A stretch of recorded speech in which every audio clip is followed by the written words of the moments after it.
کیوں؟ حق نہیں چاہیے تمہیں؟ بہت شوق تھا نا میری بیوی بننے کا، اب حق تو دوں گا تمہیں۔ رستم اپنے شرٹ کے بٹن کھولتا رومیسا کو بیڈ پر پھینکتا اس کے لبوں کو اپنی قید میں لے چکا تھا۔ وہ ان کے منشی کی بیٹی تھی جس نے رستم پر زیادتی کا الزام لگا کر اس سے نکاح کیا تھا۔ بولو، کس کا بچہ ہے تمہارے پیٹ میں؟ کس کے ساتھ منہ کالا کیا تھا تم نے، جس کا الزام تم نے میرے سر ڈال دیا؟ وہ چیخی، آگے سے اس کی ساڑی کا پلو کھینچتا، اس کے پیٹ پر ہاتھ لگاتا، بچے کی دھڑکن محسوس کرنے لگا۔ میں پریگننٹ نہیں ہوں، میں نے جھوٹ بولا تھا، میں آپ سے محبت کرتی تھی اور میں آپ کو کسی اور کے ساتھ نہیں۔ ابھی اس نے اتنا ہی کہا تھا کہ رستم ایک جھٹکے سے اس کے ہونٹوں پر جھک گیا۔ تم شاید بھول رہی ہو کہ تم کون ہو، اگر کہو تو یاد دلا دوں۔ رستم شاہ نے اپنی گہری نظریں سامنے کھڑی اس نازک سی لڑکی پر جماتے ہوئے کہا، جو اس وقت سیاہ ساڑی میں کسی کو بھی اپنا گرویدہ بنا سکتی تھی، لیکن سامنے رستم شاہ تھا۔ رومیسا نے ایک خفیف مسکراہٹ اپنے میک اپ سے پاک خوبصورت چہرے پر سجاتے ہوئے کہا، ہاں جانتی ہوں، میں رستم شاہ کی بیوی ہوں۔ یہ کہتے ہوئے ایک ادا سے رستم شاہ کے کوٹ کے کالر کو پکڑ کر اسے اپنے قریب لے آئی۔ رستم شاہ کے چہرے پر فوراً غصے کی ایک لہر دوڑ گئی۔ اس نے جھٹکے سے رومیسا کے ہاتھ اپنے وجود سے دور ہٹائے اور اسے دور دھکیل دیا، جو سیدھی بیڈ پر جا گری۔ اس سے پہلے کہ رومیسا سنبھلتی، رستم شاہ نے دانت پیستے ہوئے اور سخت نظریں جماتے ہوئے کہا، نہیں، تم میری بیوی نہیں ہو سکتی، تم نے دھوکے سے مجھے حاصل کیا ہے۔ تمہاری حیثیت اس گھر میں ایک ملازمہ کی بیٹی سے زیادہ کچھ نہیں ہے، اور تم وہی رہو گی، اس سے زیادہ کچھ نہیں ہے۔ تم مجھے کبھی نہیں پا سکو گی، سمجھی؟ رستم شاہ کی آواز میں اتنی سختی تھی کہ رومیسا ساکت ہو گئی۔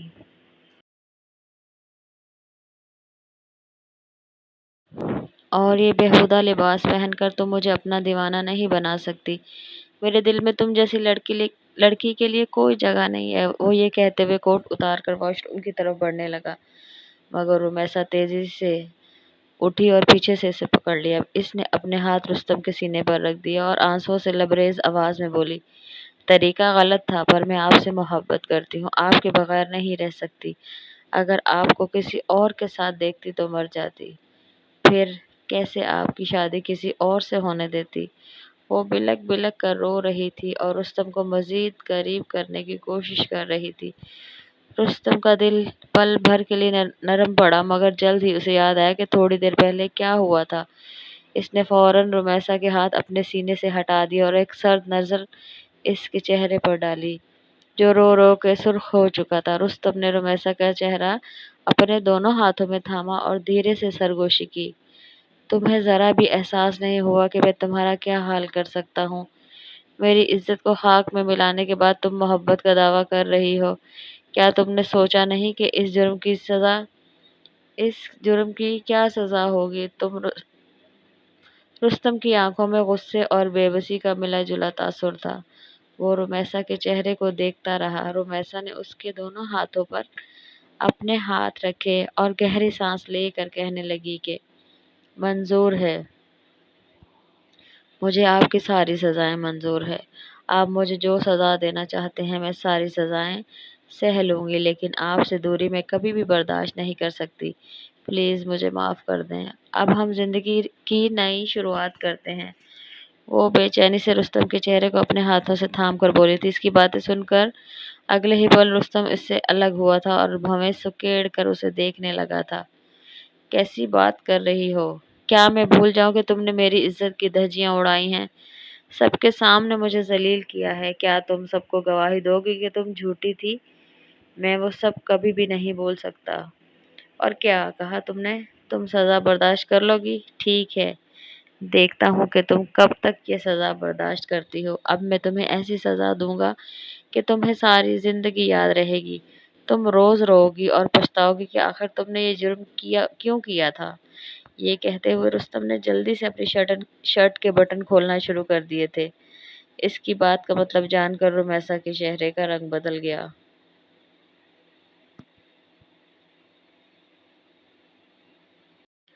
2 کروڑ۔ اس آواز پر یکدم سناٹا چھایا تھا۔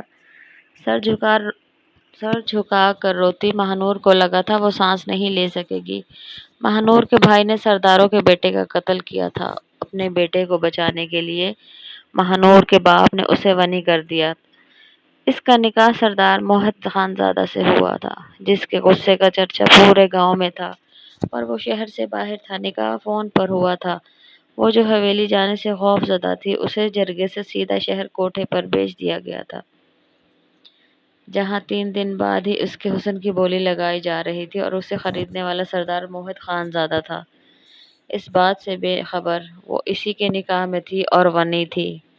چھوڑو مجھ سے دور ہو جاؤ، پلیز میرے پاس مت آؤ۔ میں خانزادے کی عزت ہوں، میں کسی کے نکاح میں ہوں، میرے ساتھ یہ ظلم مت کرو۔ وہ سامنے کھڑے اس بے حد حسین ظالم نوجوان کو دیکھتے ہوئے تڑپ کر بولی تھی، جبکہ سامنے کھڑے نوجوان کی آنکھوں میں ذرا بھی رحم نہیں اترا تھا۔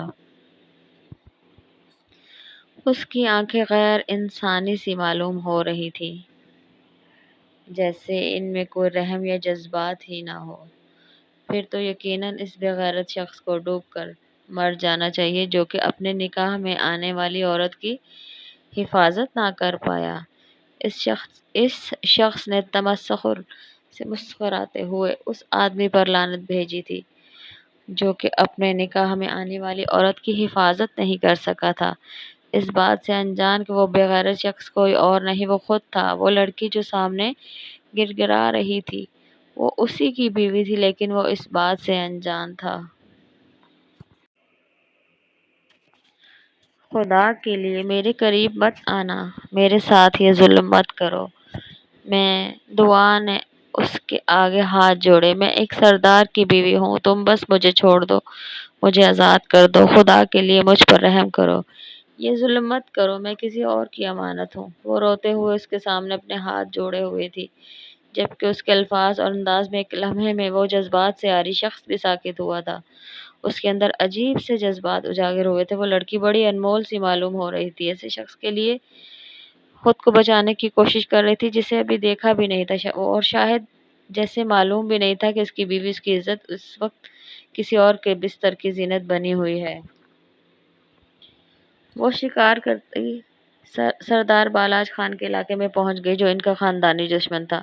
مجھے اپنا شکار ساتھ لے کے جانا ہے، وہ ضدی انداز میں بولی، اور پھر ایک دن وہ اسی سے زمین حاصل کرنے کے لیے اس کی حویلی پہنچ گئی۔ ہانیہ، تمہیں کیا لگتا ہے اس دن اس نے شکار دے دیا، آج زمین بھی دے دے گا تمہیں؟ وہ پورے یقین سے اس کے زمین کی قیمت پوچھ رہی تھی۔ زمین کی قیمت نکاح ہے جو تم ادا نہیں کر سکتی۔ اور ہانیہ کو سردار کی بات پر غصہ آ گیا کہ سیدھا اس کا گریبان۔ وہ اپنے علاقے کا سردار تھا، سردار بالاج خان، اور اس وقت اپنے گاؤں سے کچھ کلومیٹر دور ایک گھنے جنگل میں شکار کرنے آیا تھا جو ان کے ایریے میں ہی آتا تھا۔ اس کا غصہ اور دہشت اتنی تھی کہ کوئی بھی سر اٹھا کے بات نہیں کر سکتا تھا۔ اسے شکار کا شوق تھا، بلکہ جنون تھا۔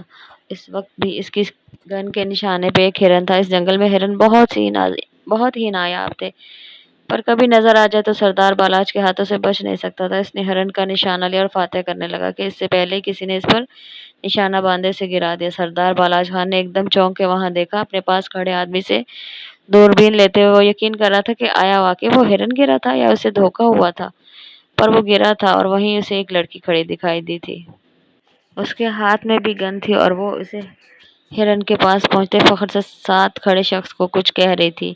اس کے چہرے پر ایک سائیڈ ہی بالاج کو دکھائی دے رہی تھی، جس پر اس کے گال کا ڈمپل واضح ہوا تھا۔ سردار، یہ دشمن قبیلے کے سردار حشمت علی شاہ کی پوتی میرال شاہ ہے۔ کچھ دن پہلے ہی شہر سے ڈاکٹری کی تعلیم حاصل کر کے آئی ہے۔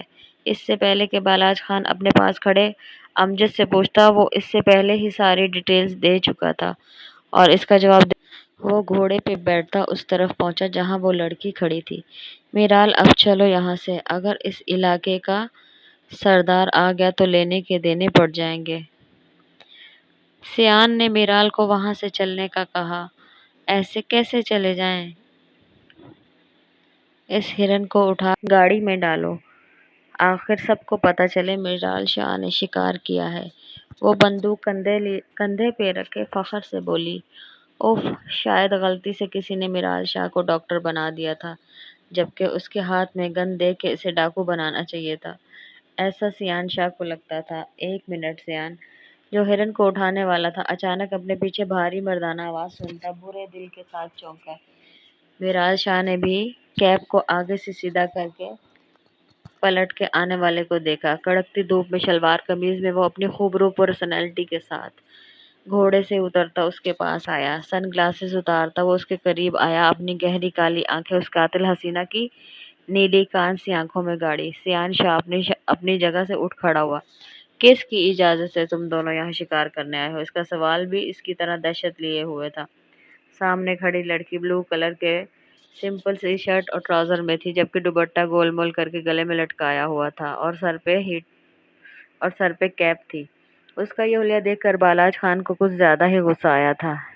شرٹ کی فٹنگ بھی اتنی تھی کہ اس کا نازک سا فگر نمایاں ہو رہا تھا اور جو اس کے علاوہ سبھی کی نظروں کا مرکز بنی ہوئی تھی۔ سردار حشمت علی شاہ کی پوتی کو کسی کی اجازت کی ضرورت نہیں مسٹر، وہ ایک طرف گردن گرا کے بولتی سے تب آ رہی تھی۔ میرال چلو یہاں سے۔ معاف کیجیے گا سردار، ہم یہاں غلطی سے آ گئے۔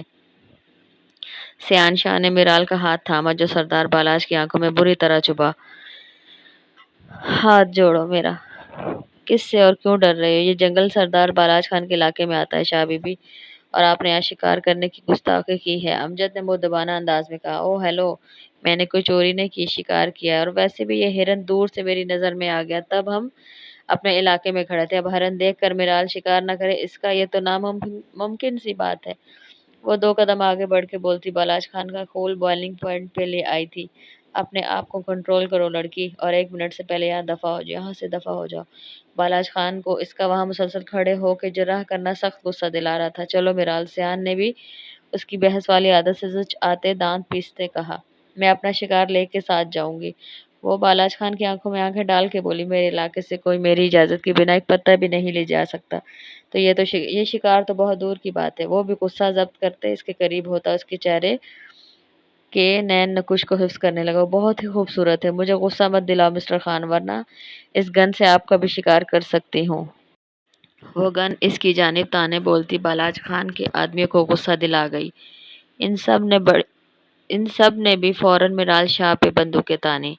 حالات ایک دم بدلے تھے۔ سیان شاہ کو کچھ بھی ٹھیک نہیں لگ رہا تھا۔ تم چلو میرے ساتھ میرال، ابھی اسی وقت۔ وہ پھر سے اس کی کلائی تھامے بولا، تو میرال نے جھٹکے سے اس سے کلائی چھڑائی، جبکہ بالاج نے اپنے آدمیوں کو گن نیچے کرنے کا اشارہ کیا تھا۔ خبردار، جو تم نے ایک اور بار بھی میری کلائی کو چھونے کی کوشش کی،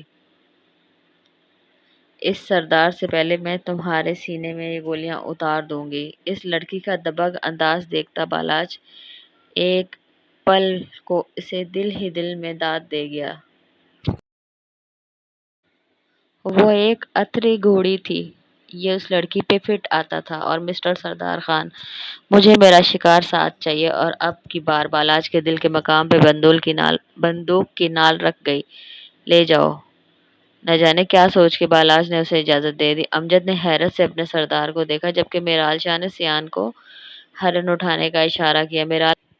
میرال کے چہرے کو مسکان نے چھوا اور اس کا دائیں گال کا ڈمپل واضح ہوا۔ اف! سردار بالاج خان کو اپنا دل بری طرح دھڑکتا محسوس ہوا۔ اس نے اپنے سب آدمیوں کو وہاں سے واپس جانے کا بولا، جبکہ خود کمر پہ بازو باندھے اس دبنگ لڑکی کو دیکھ رہا تھا کہ تبھی اس نے نظریں پھرتے بالاج کو دیکھا۔ اس کی آنکھوں میں ایک خاص چمک تھی جسے دیکھتے بالاج خان کی ایک ہارٹ بیٹ مس ہوئی۔ بڑے فخر سے وہ چل کے اس کے پاس آئی۔ سردار خان، یہ تو صرف ایک جانور کا شکار تھا، دوبارہ کبھی موقع ملا تو جیتے جاگتے انسان کا شکار کر کے بھی ساتھ لے جا سکتی ہوں، تب بھی آپ مجھے چاہ کے بھی نہیں روک پائیں گے۔ میرال علی شاہ، نام یاد رکھیے گا۔ وہ اسے ایک گال سے مسکان دیتی کہتے سیان کے پیچھے چل دی، جبکہ بالاج اس قاتل حسینہ کو جاتے دیکھتا رہ گیا، اور اس کا خاص آدمی پہلی بار یوں بالاج کو کسی لڑکی کے سامنے چپ دیکھتا حیران رہ گیا۔ اپنے گاؤں کا دوسرے گاؤں کے لوگ بھی اس سردار سے دہشت کھاتے تھے، اور یہی سردار دشمنوں کی ایک بیٹی کے آگے چپ چاپ اس کی باتیں سنتا چلا گیا۔